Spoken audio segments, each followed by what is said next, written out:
waiting on the Conway machine. He's the one who said that, you know, nitro's cool, but they're kind of like glorified junior dragsters.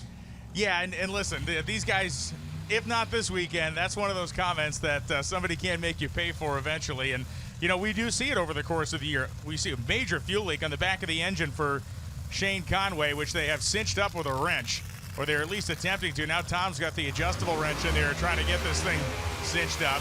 Meanwhile, Cowie's got the motor at 11 grand doing his burnout like he always does, and it does appear that they've gotten the leak fixed in the back of Conway's engine. Good deal for the Conway team. It's just a statement of fact. The driver of a blown alcohol machine does more in the cockpit than an A-fuel machine. But in the end, it's not really about how much you do. It's about who gets there first. And who does the job better. Like you said, to be brutally honest, it's you choose this combination, so you can't very well then complain about how difficult it is to operate. Absolutely. If you would like to do an easier combination, like to do something easier, then go ahead and switch to the injected nitro combination if you feel that's the way to go. But or get a torque converter and just totally mix it up. For Shawn Cowie, it's a perennial number 2, number 3 finisher in the world. He wears the number 3 this year. It is seemingly one of those guys that we say every year. It's just a matter of time before it happens for him, and they've unfortunately run up against cars that in the other times of the year, especially in the spring and the fall, that favors the injected cars. They're not able to make the races or make the performances they need at the beginning and the end of the year. They shine in the center of the year, but the beginning and the end have been trouble for that team. Absolutely. This year with the rules change and the fuel temp with the nitro cars, I wonder, will things be the same in the back half of the year? But they got to get performing well. They did in their first qualifying session. Let's see what they do right here. RPM coming up. Cowie left, Conway right.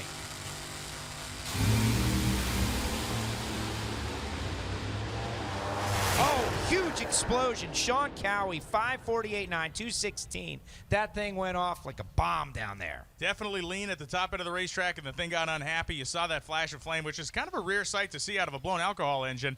We look at the incremental numbers, and we can see that Shawn Cowie's car was very aggressive down low. We talked about the run we watched that just got made out of the McPhillips car earlier with that 9:89.60 foot time.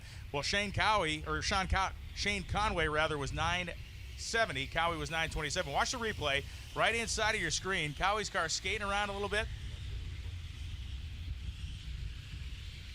And for those of you watching on AnyTrade.tv, you're going to watch this motor. Oh, yeah, put the head gaskets out up there at the top end of the racetrack. So. Oh, you know what? It looked a lot less intense on the replay than it did on the actual run. Listen, lean is mean, as they say. It also has its consequences.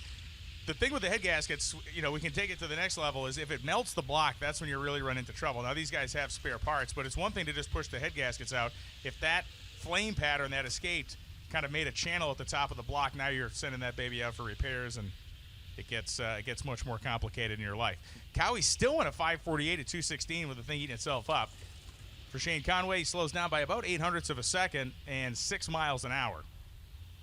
And Conway backing up 8. Shawn Cowie getting back in, and they'll push him off the top end of the racetrack.